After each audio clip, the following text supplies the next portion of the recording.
Mato adeshima mama ha emama kwaba edeba Adom TV Premotobre Kasee so eno yobubu ne bosome de to so dumienu e wa fempinu ne aduonu mu ensema hodo aye saka na yapono so e na making kan e de amam wakasee mu ensem bi a wo betie ene se ena anu ada abato bre no ensemtwani a etu ka no ablekuma Central Collection Center no sese wakokorebu aba ayaresabia woje ayareshe de munchemu ebaba yefri won so a yebeko NDC amanyoko no akache na wotwetwefo Penny Johnson esi edu katia e de sobo ebo ahobambofo se wonum na ye nhwe ha ema wonum a etu eka omo tachiman mensini mu no etimi eto anananom nsie do yefri won so a yebeko akotia abato mpesua so na wo na MPP achitafo no e kire senti a oto skirt and blouse no efiri won so agana mampanyi na nada kwakufu ado e de nsema hodo bi atodwa afa asundwie eho eno nso ye de mu enchiremu ebeba me ameke kai Kasee di ama Midday e de akuecha ewi akwan fa aseda ema GTP wonum na ma mentoma e na Ecos Fashion wo Medina SD epam de hye me fefefe Tinash Hair Salon enso e na ye mitine de ma me ene de kwan so besro tweme me ba ya hyase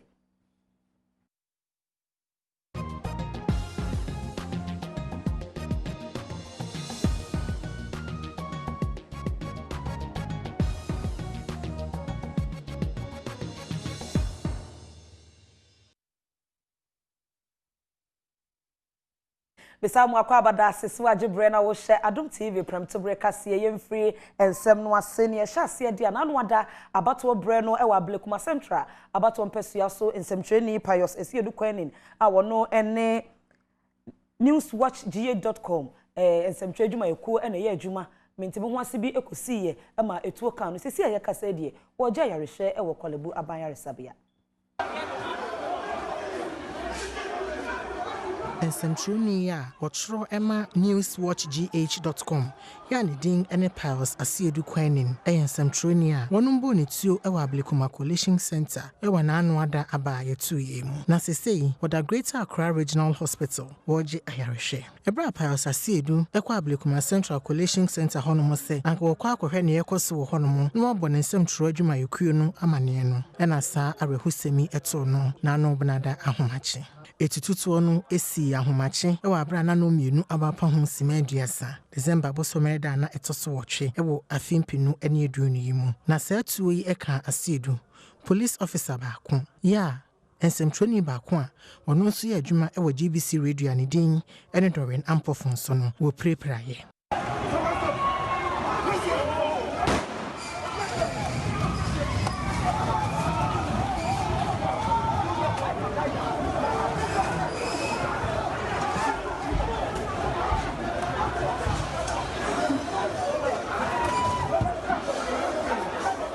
the see a doctor for etimi agina Pius so aye no operation e wo Greater Accra Regional Hospital wo hwese ne ho ebetimi ato no woni amane boni etwetwe nkomo e kire no ni ayi sympathy da etuo no ebo no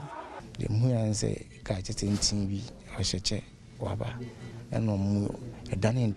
akasakasa ndane ntokwa nti ema yenyine start is for because na I say me man ntokwa nti e move fu every platform na ye jeji na so e de call grand floor on say asori dem ntino I say all time nti de call omo de call ho no na reinforcement police for by ntino ye jeji na ho de hu ya ne say etu ato first one etu ato second one nti e ba nza no na we say obi adwane e cover but because of say na polling presiding officers no any ballot box na bi wa bontin na police for ni regulate senka na omo numbers mu bi ama inside normal lock metallic gate no normal lock metallic nti nya kwan pie nti nyina ye ko gina gate na no nti na ha se kakran na pie nti gina gate na no dem kan say etu no first third one asa to afiri mu anza matiato na mentetim ai me shoot and I confess obi anso yem hyehyere nti no mu nyina pepe no mu nante o meso Elizabeth Akron ene ye Pius Kasee edu kwanin maame na wono so edetu yamane boni anim e kire no kwan a Pius adwumayefo fa so ebo na mane se etu aka ne ba we ne frame e wo branda no pa na me wa hafo ti mi senior ma na call ne bae krana network na nyenti ne twetwe sisi na me de ko gina be po bi so no o kire me say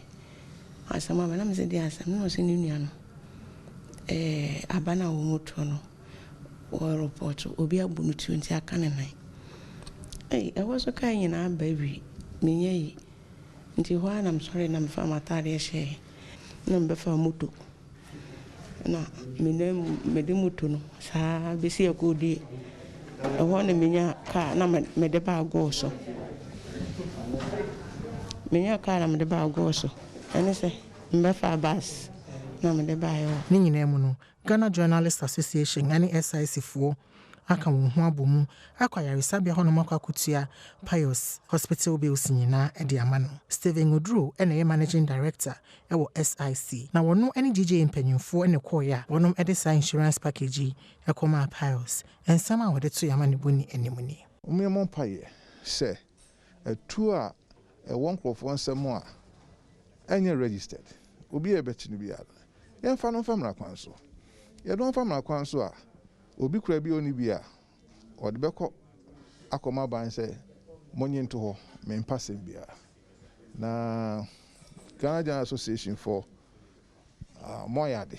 Enwechre na Roland Afelmoni ya wo ye GJ president edito omanfo nyina enim se wonyai sense mtrofo komiamia kokoye adwuma na wo tata wo mu no ya wo san so ede aseda PSA ema SIC for se waka wo ho abomu a wo bo ensem trofo. To our colleagues, please go about your work unafraid and unintimidated, because this is the cross we have decided to carry to serve the nation even at the peril of our lives. We know that this job is hazardous, and the risks to which we are exposed should rather strengthen us to kill ourselves a little.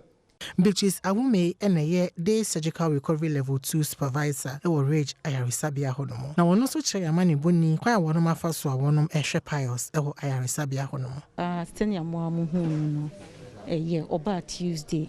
doctor for nurse for nyina ye kan ensambom ene ye hwe no fefefe ti doctor for no hu se so mo de ne ba theater no mo be ye operation kakra wo ne nan no hu nti anopei o mu prepare no na mo de no e ba ye na mo ba be ye bibia sese no bibia to yie sese ya baby o wo yi ye recovery after theater no omo de omo ba recovery nti ahanso ye hwe no fefe se bibi wo ho anko ye na ya ma doctor na so ate na omo ahwe no sese ye ni ho ye ya wono panie ama pain ni bibia akofum nti enche bia mu free ha ya de no be ward na ward no obe sorry bibia be ko ye ni 9 obetumi a 99 so biu akotodwe ni mu ebu na doctor no omu atumi aboa no aye ni yie nti obema na asenya ne nan no senia etina se ehili ekro no ewuwie a ne nan no ebesa to senia etipe yantoa ensem no so twetwefo panye de ma NDC amanyoko no ene owura Johnson esi edun katia no ne NDC amanyoko ne mpanimfo bi ekot chiman na nanom ahemfie ene odi to dwa se enipa miensa ena maboto so na wo hwere wonom nkwa no wode so bo no ebeba ahobambofo essence wonom ena anyo wadwuma yie ema asasem no esiye isi amanyoko no twetwefo esi edun katia ede so bo ebo ahobambo adwuma yeko wo tachiman empotem honom se wo mo ena enam so a wanye wadwuma yi a abato a eko so no NDC amanyoko no wahwere won achitafo miensa wode sa ensemi tudwa ebra wone ne mpanyimfo bi ekohia nananom ene NDC achitafo bi a wo tachiman honom amane a yeti free tachiman ha no anye de amane ba ebekran yensa se abatu no mu ene eho anwumre enkontabuo mu no ensensem esisi ye ma etuo ekasae diedi kanti na etuo no aka nipa be enkono ama mienu ato ade chinye enyanya bo akra se etuo anamon ne scientist ba koso asan ato enunti etransi edwene ho ane ense ene yetie bia no asem sisa no a nipa ahwere wo monkwa ebie prepra no sese yetimi tu anamo na yɛba nana hɔ sɛ nana na de hyeɛ atɔ edika inde yɛ akɔnsɛm ɛbrɛ nana sɛ wɔn nso yɛ nso yɛ busuafoɔ ɔmanhia a wɔte chiman ɔse adeɛ yɔ akunfi ameyaw ɛde ato ɔmanfo wɔ hɔ nom nyinara enum sɛ obi biara ɛma nakoma ɛntɔ ne yɛm na ɔma asomdwe ɛnyɛ adwuma this imbalance a aba equation no mo no sɛ yɛbɛtumi a balance a ebehia sɛ nananom ne political parties no nyinaa biara bɛka kasa ne ɛhyɛ nkuran kasa ne ɛma nipa botɔ ne yam na nyane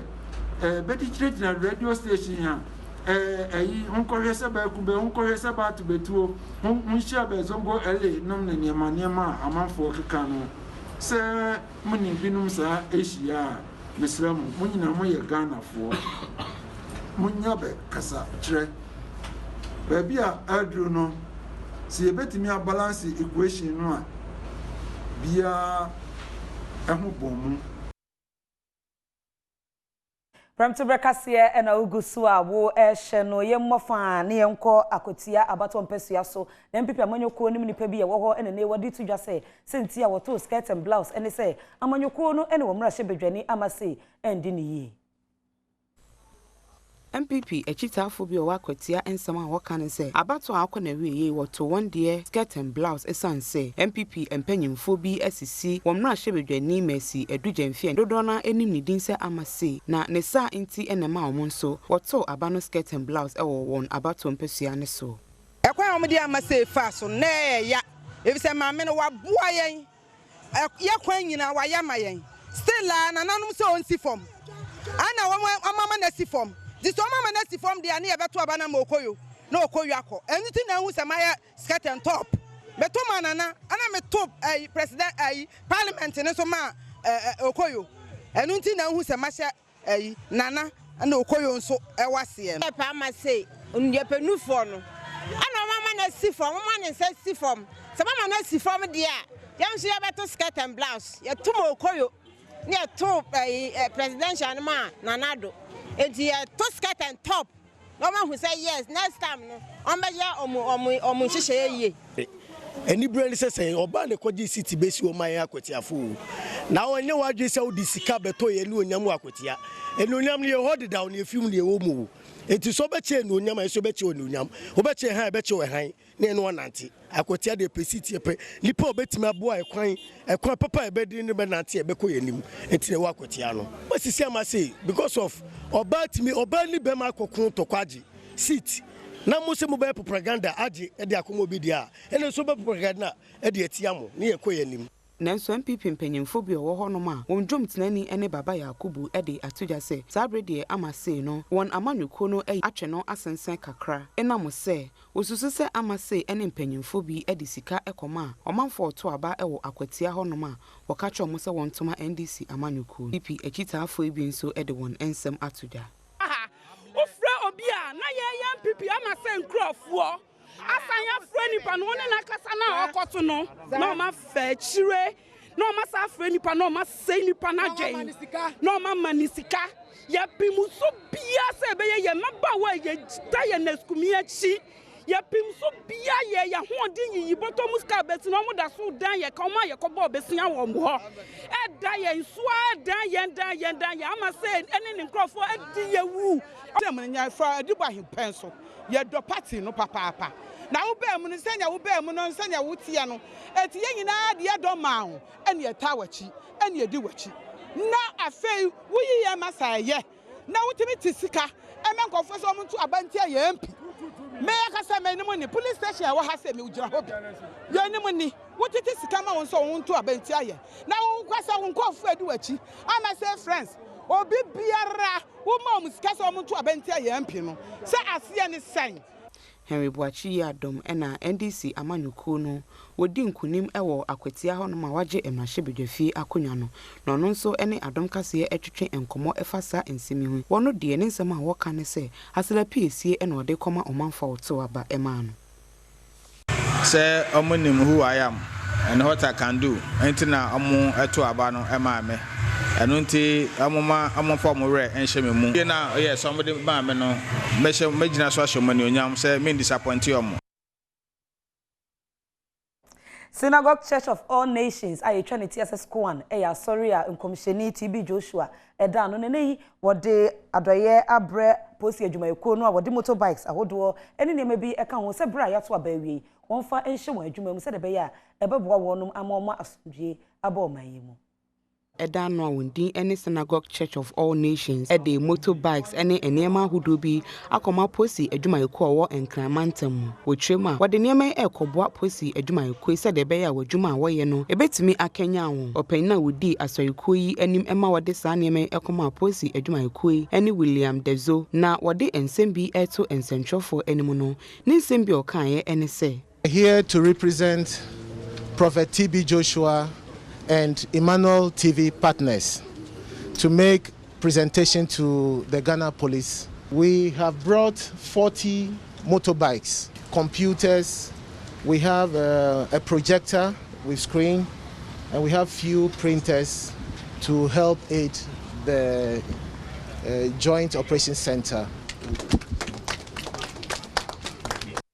Afe James Oponwa were Inspector General of Police and so Eje Nieme what they said PSA ama asoriko. On behalf of the Ghana Police Service, let me say that we are very pleased this morning. The chairs and the computers that we are going to use for the Joint Operations Center have come in handy, and I can assure you that we are going to use them for the purpose for which they have been donated, and we'll make sure that they are not misused. So once again, on behalf of the Ghana Police Service,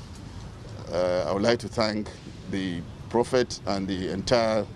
membership of the church for this donation. Asori Kasee TB Joshua Edano.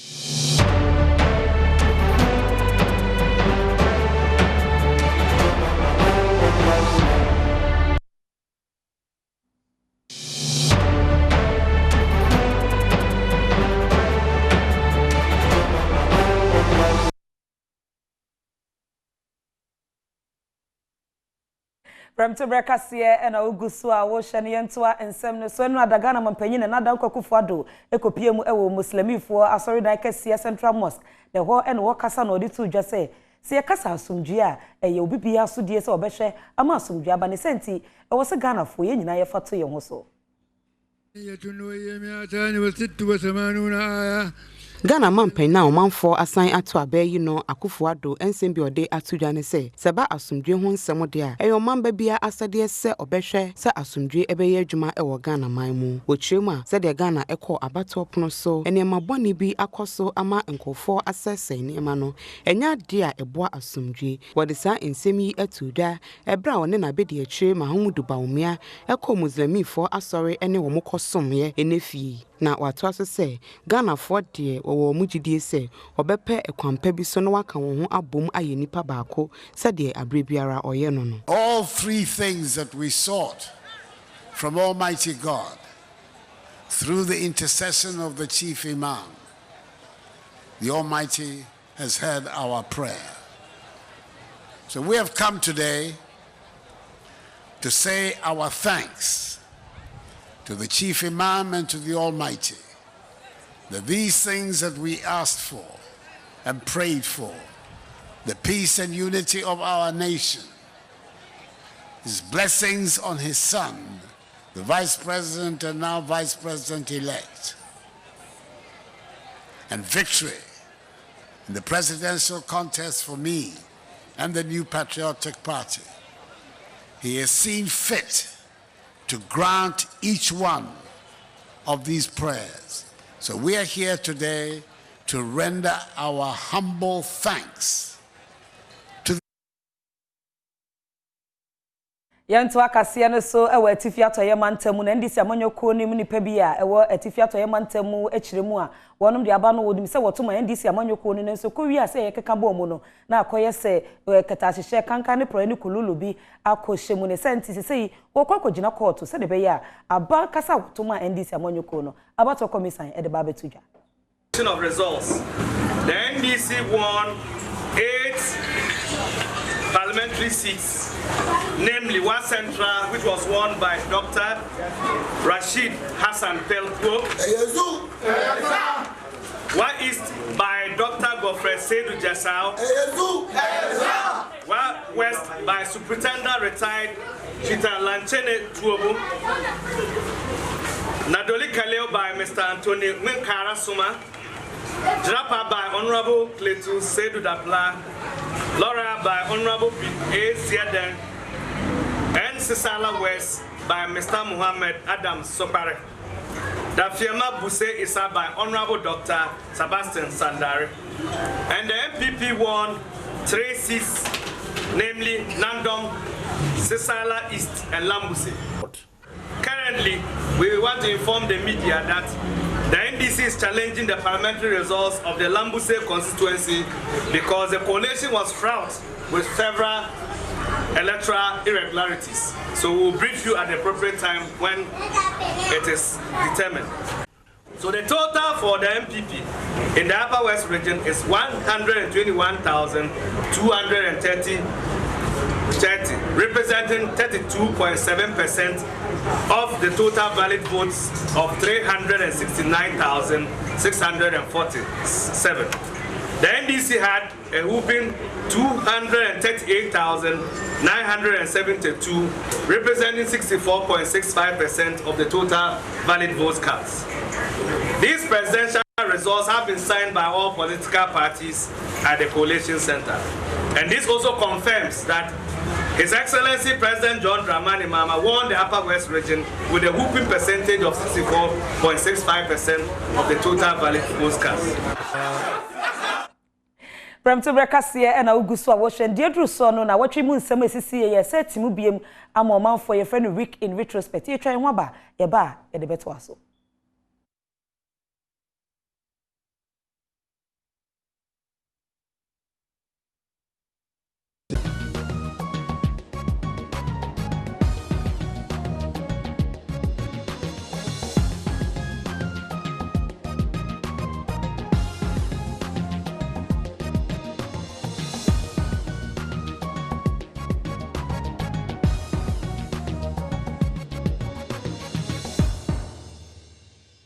Esamu akwa babiem dase se wo share Premotobre Kasee Diedru Sono na watwi mu NDC amanyofo nom Adom panimpa Haruna Idrisu kasaye na nsema wodi tu dwa ene se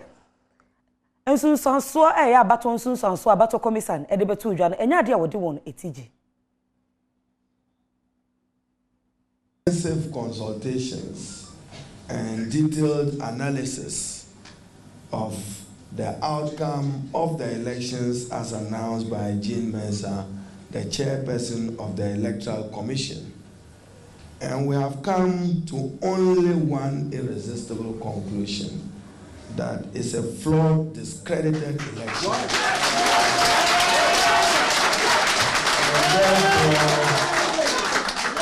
And therefore we reject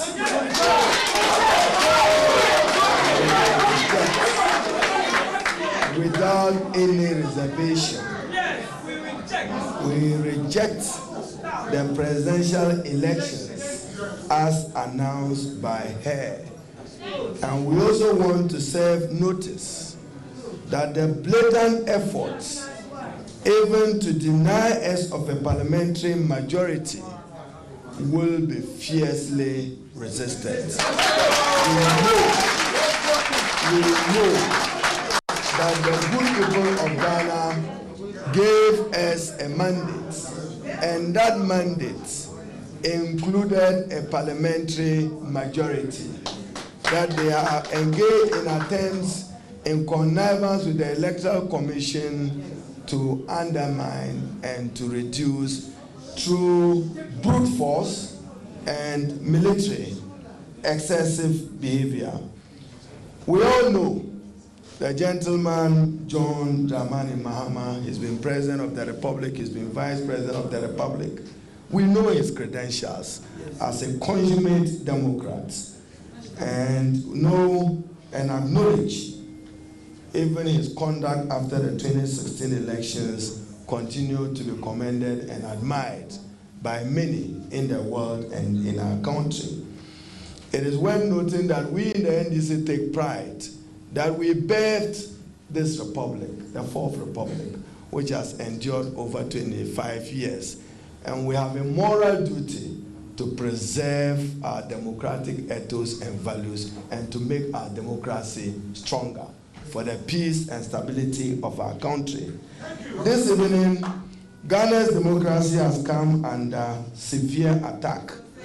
and needs some rescue urgently. If not rescued, this attack will foster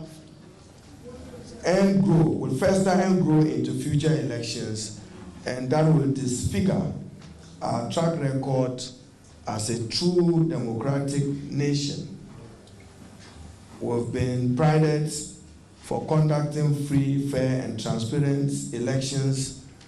It is even regrettable to note that this evening, before her declaration, Excellency John Dramani Mahama contested the election as a candidate and therefore a stakeholder in interested party,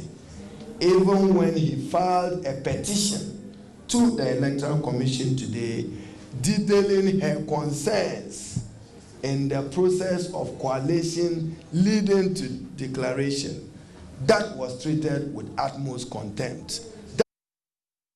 Nano Joada Ghana mai eto abawie ya na ye watwe musa abato commission e de abato ne sunsanso e baba tudwano amane boku ahodo e de sedie wo bu se abato no e bekọ abroni friend projections no e betu dwane no nenam so atwetwerefo panyi de ma NDC amanyoko no Johnson esi edun ketia e de betu dwa se ensemtwerefo ahodo e wo man mu ene NDC amanyoko no eni ne ye eno da nchen a aban so e na masoye hwa amane bo nsem so e de owura opon kroma e begina ensemtwerefo enhia mu bi ase a wono so e de abasobode kese pa e man ensemtwerefo wo adwuma pa wo ye wo bra ye to abai mu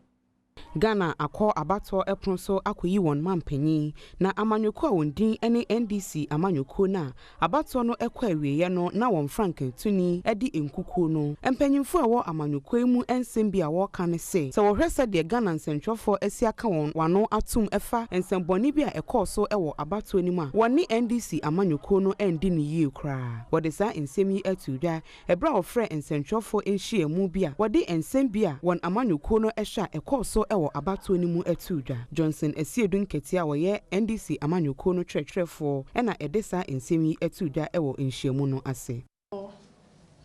Letter to the press too. I personally feel very disappointed.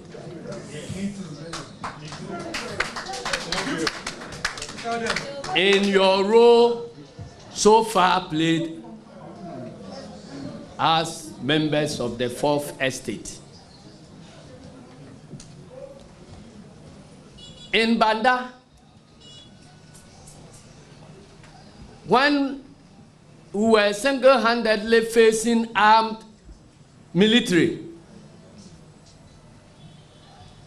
it took a couple of press cameras to back me to ensure that the right things were done. How many press houses are showing what is happening in Techman? Nanso information minister owa aban mu ensam a woka ne se wo hwese de Ghana nsentwofo ebo won homoden ewo abato ni mu a esese aban ebo won abaso pa esanse wo mo na eboaye e ma asumdwe ene pepepeyo aye adwuma ewo abato ni abre na so titiru ye bo nsentwofo abaso moso adwuma so a moye sa abato bria na se mokoso na moye se na monim nsentwofo adwuma no edi akotene pa wo dodoaje nchira mamu ye frɛ no democracy no edi akotene pa ewom na momo adwuma fie we se mu fiase senia ye kyerɛkyerɛ kwan yankofo mfa so nto aba ye nye manifestos no mu mpensempense mu eda ye to aba nkasa mo reported from almost the 38,000 polling stations across the country. And yes, I put 275 constituencies in more reported the ECOSO, the AC, the NC, in a Moma in Yaso. Santitreni Raji Mensa, Eddie Abato Soon, so betu Jano, what say, Mampenina, and Adam Kokufuado, and Edim Kunimno, Anya NDC, Amanyo Kone, and the Senti, Penina Wajina Mu, Epe, Mampenyi Dibre, John Dramani Mahama, and some trefo in Shia Mwa, no so editu just say, said the Abato no Esiko, and Yadia, the Nijan when they sent to say Abato Commission, every more Ediama MPP Amanyo Kono. Honor and privilege to serve my country in all levels of government. When in 2016, at the end of my first full term as president, I ran for re-election as an incumbent candidate, I respected the will of the people. I conceded, I stepped aside, and I set in motion a peaceful transfer of power because I understood that it was the will of the people. And if we are to progress as a nation, if we are to live up to the inheritance of our history, one for which people have paid the ultimate price, the sacred verdict of the people must be respected. It must be protected. It has been my pledge throughout my time of service as a representative to the good people of Ghana to do exactly that. And that is why I stand before you tonight, unwilling to accept the fictionalized results of a flawed election.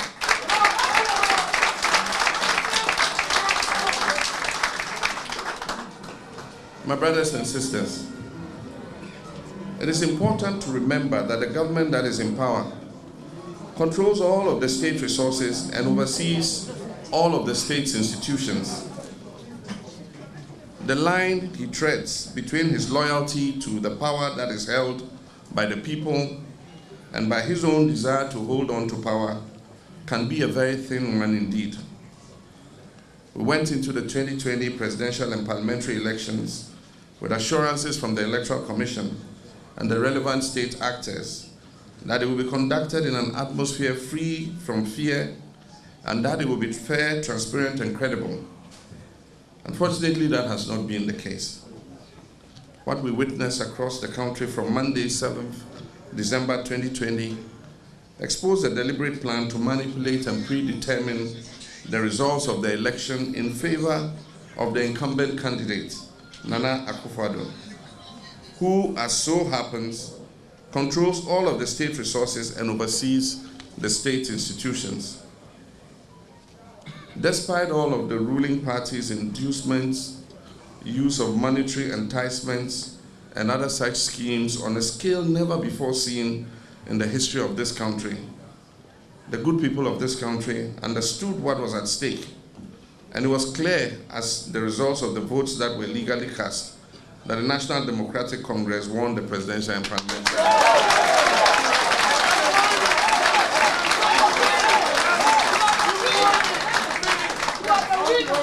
Mr. President, yes. No amount of trickery, sleight of hand, or obfuscation will erase that reality. Sure. Yes. I'm extremely proud of our parliamentary candidates who have earned for themselves the title of giant elephant killers. We went into the parliamentary elections with a deficit of 63 seats. We made up for our 2016 losses, and we're now set to become the majority in parliament. This historic feat, after only one term, demonstrates the strength of our great party and the strength of the mandate given to us by the good people of Ghana to do I see now watching mu and yes timu biemu ede ama mo meka wo se kase etwagu live o Facebook, YouTube and Instagram wetimi like and wa share ama foforo so enya biyentoa ensem ne so Coalition of Domestic Election Observers ayi twa ne ti ase kodeo eye ekuo bi a wono matu won wasi ho se abato mu nsem na wo behwehwe ne nei won nsem twefo nhia mu bi ase na wo de tu dwa se wo ne se abato commission efri bra ye hyehye ne ma akoto aba ye to aba ene bra ye kenkan no bibia wo de to akwamu bia e de ho fan. Domestic Election Observers eye ekobi a etwane ti ase kodeo ne nei wo de to dwa se enhyehye ene ne ma wodo a abato commission edigu akwamu efri bra ye to aba ye kenkan ene ye boba aba no ne nyina e de mu fan a de wo ye no obo won aba so eyie pa onsem twefo nhia mu bi ase a wo ye na acting chairman a woda kodeo ano Sheikh Aremeya Shaibu edito wonu mu a igina premampanyi di bra wa nyina anim se abato nsunson so abato commission e de betu dwa no wonyintum se de be yasomdwe be ba Ghana memu afen so odito dwa se o mu se wonu mu so etena se esese abato a ekoso na sentia wo ba abato commission no abaso ne se de wonu abato nsunson so a wode betu dwa no etie no sana kodeo die nso a wono nso etena chine ehwe ye nso ene ne yepe afen so osade abasobode ye kese pa ema ahobambuku ewo omaimu sebra yeto abai wo hye ema asomdwe ebaye. election day no answer yebe ade be chekura no na ye calculation no akere yen bebi ade ne beko na emom no enem se ye dimra so isi nkoa no na ana emra na ma no kwan se ono nkoara na obotumi aye official declaration of result enem santo no ekro yensem na so yenka emfam emma obiara na ye hweye no ye figures aye no na ye close to near EC Adibaye no EC dia no by I think 51.302% or so and ye so about 50.99% according to our PVT results into ohia na and terminal and web and what so what me can say almost the same thing offer friends say the second person so need no 47 point something falls within the 47 range. You have to say no man who say na the difference is not any so our record no so mohwa mbehu ne bia e be bia no all the 12 presidential candidates no obia ne onyan bia no behu the range between EC there no and yenso PVT there no abato komisan ekowiesi a wode etu dwase MPP amanyoko no ena edi nkunimu abato mu kopiemu e wota no south abato mpesua so a na akoye enuabro esanse wonu mu ne sa abato komisan ne MPP amanyoko no awia abanim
Sada so ena okopiemu e wotachiman south wa na MPP amanyoko no NDC amanyoko no yewi abato no na mentime ho ase abeda wonom temne senti e ma aba na musini a wo kofido nyina e de to ahobambofo anim se adaroma ahobambo sem a e wotachiman south no wo mehye muke na se de be ya asomdwe beba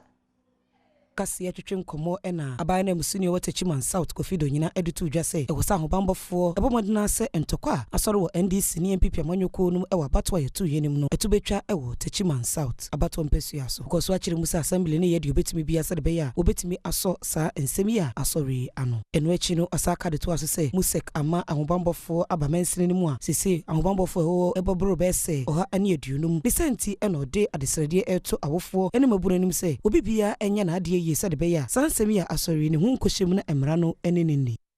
municipal security na ye yebota an se ye bebo ban e wa abatuo no so twama ya bo ban na meka hye nyame ni before ye beto aba no da ye to aba no asondua ba techiman oli nra ne abatuo no nkenkan ye mu ena nkyiri wa hye obi ba ya ye declare aba na wie no security agencies no mo no ni youth bi nya encounter unfortunate true warning shot or more man to can mabunu bi very unfortunate enti ne American say techima ye dwaman so mra no kra amanfo bebre frɛ me fie Kumase ne Accra so o mahu say ba TV so say basa ba techima ne American say ye de ne ma agu akwan mu people should relax techima man ye o man ba ko ya to aba na wie ne na resi ye no very unfortunate ye man ende hwa na ne American bo ne say municipal security bebo timamufo ne ajapade nyina ho ban ye ma bibia nsi ye ne security for no nyina kasa na me tu mabunofo say politician bi show say kwa basa mantie me nye sure say mabunu na tuo ka omo no bi kura na omo awofo at that point omo nim say omo wo ba bia na omo wo no ti awofo so say ye ntu ye mabunofo na ye nkwala na ye mafo say ye mpe basa bia wo techima nim say ye nyina ye gitum na ye de afutuo be ma ye ho a ne yasi no ye de beto ye chi na techima mu forward. Abato Commissioner Titireni Raji Mensa di abato ni sunsanso ebetu dwa no emako bi e wendi si amanyoko nim ekobodompem e wa abato Commissioner nipa no odi animu ene anita di soso ni nyina ne se sunsanso a abato Commissioner ebetu dwa no enya de a wo pene so. Your women are here. What are they doing here this afternoon? We came here to resist oppressors as women. Jane Mensa is also a woman, and she wants to create problem for this country. So as women, we are also here to play to our God, so that the right thing will be done. Because if something happens, the men will run away, and it will be the women that get away. That's why. But the election has already been declared, and then the chairperson says Nanado has won the election. No.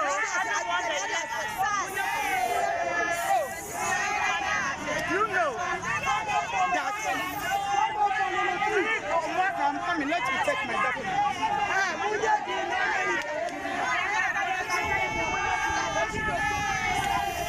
She made us to believe.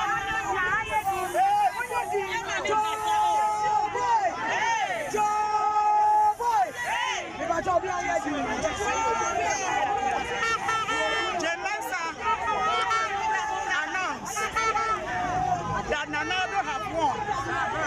by 13,434,574. But last night we learned the workers of the UC came out to say that no, that was not the total. The total was 13,119,460.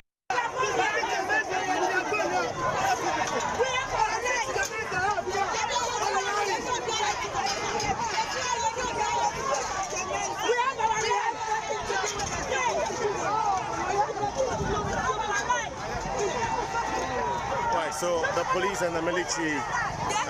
driving them away, pushing the ladies from the headquarters of the Electoral Commission. And these women are supporters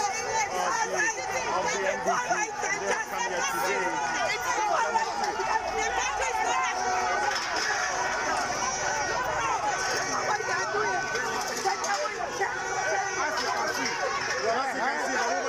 The woman is fighting the people. It's becoming chaos. This woman is trying to. So it became a bit chaotic at the moment. It's become a bit chaotic now. The ladies are resisting. They are resisting at the moment.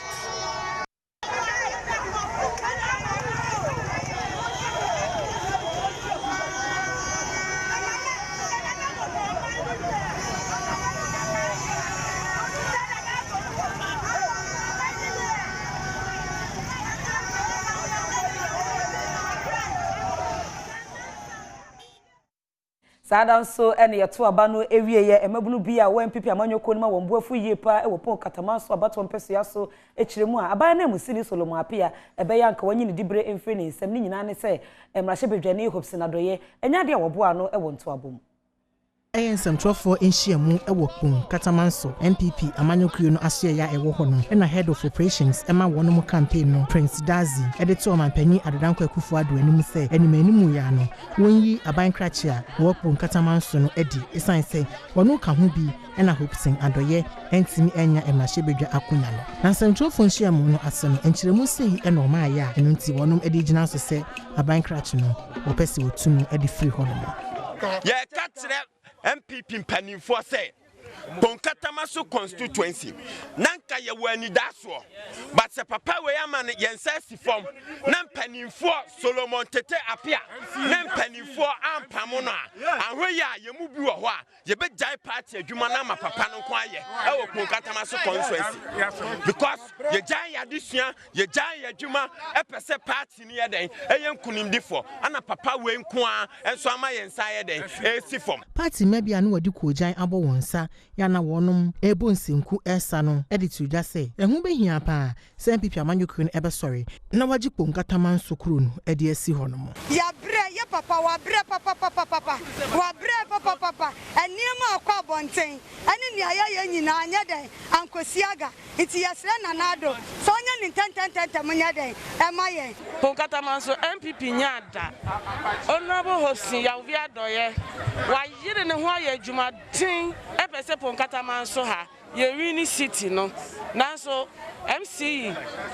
Solomon Tete apia wa maye nwini wa maye sesifom na no dwada ebra abato no eba na wiye no Hopsin Adoye enya emanemu 39,546 ena omanpanyi Adodankwa Akufo-Addo nsunya emanemu 37,473 ena afei Franketuni ema NDC amanyokrio no ensunya 54,927 ema Joseph Tete ya wono ena sese wanya kwan ya wokọ mmrahye bedwafie no nso enya emanemu 51,755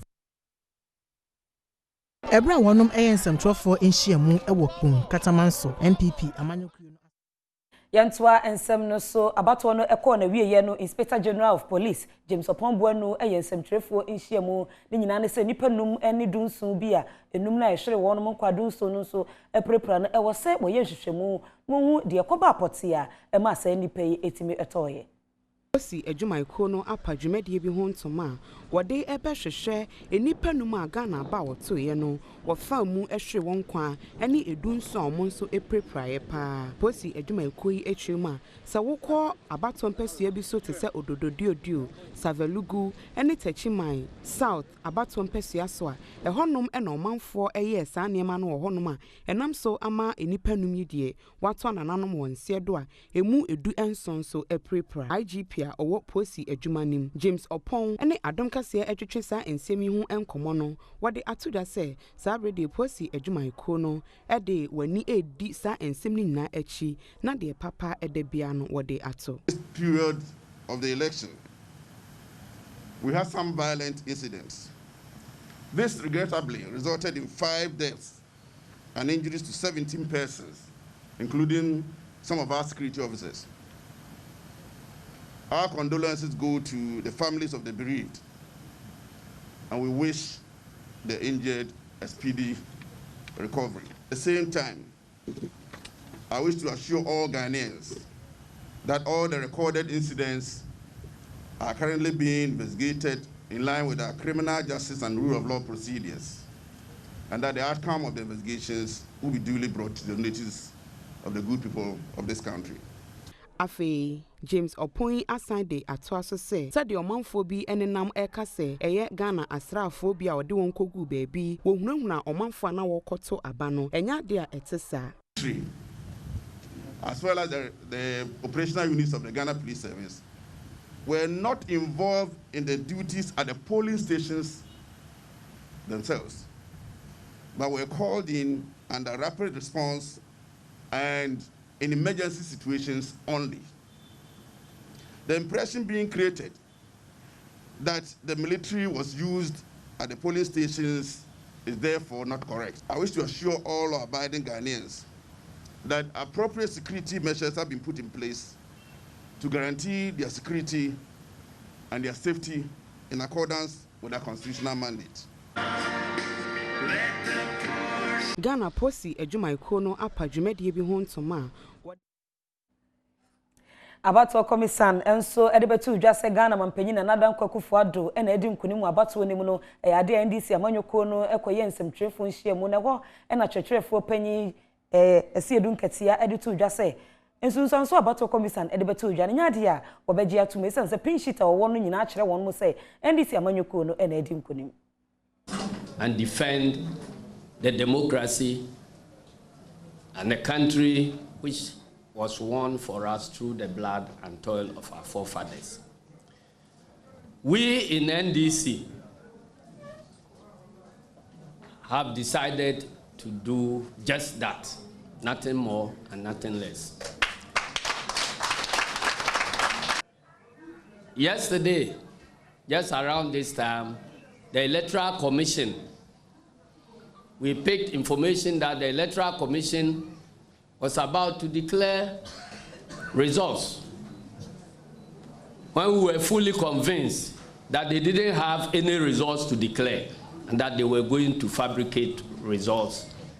and feed the nation to those fabrications. As almost predictable, we were treated with contempt. The commission proceeded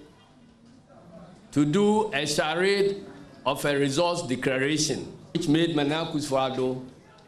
the president-elect in the 2020 elections. Not long after, we held a press conference to reject the results in its totality. I have come to confirm that we still stand by our original position, and that is to reject the presidential results as declared by the Electoral Commission yesterday. And indeed, immediately after our rejection, the Commission itself, for the first time in the history of this country, had to go back to recalculate the results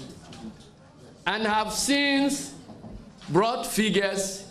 to contradict their earlier declaration, which they claim to be the final declaration. So let's ask ourselves, of what value was either the initial declaration or the follow-up declaration? Yentwa ensem no so Premotobre Kasee ena ogusu a wo hye no abato no ekọ na wieye ewo Ghana maimu no MPP amanyoko ni mu enipa bi a ewo German South abato mpesua so ede so bobo aban na musini Alhaji Abu esan se wono ena amoa amontoa amfa mamra hyebedwani a enam so ma NDC amanyoko no etimidi nkonim myself aye sita aye MPP seat na ye ka babia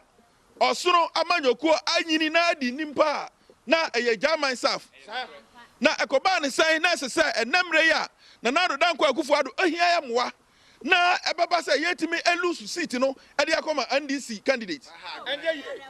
ohawa na nado danko Akufo-Addo abekomu nei no anyina fapem no agina yan German South fo so enam se yedi na nado danko Akufo-Addo hwemo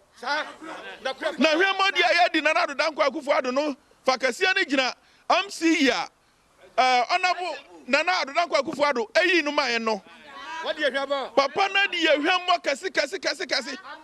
mo bruta ebusia hana beba kwan mamede Kasee no esi Kasee mo aboafo nyina medam ase mo a mo hwe Kasee bi ma me nso medam ase me a mekenka Kasee edem a medin e de akuacha oyi akwan makramo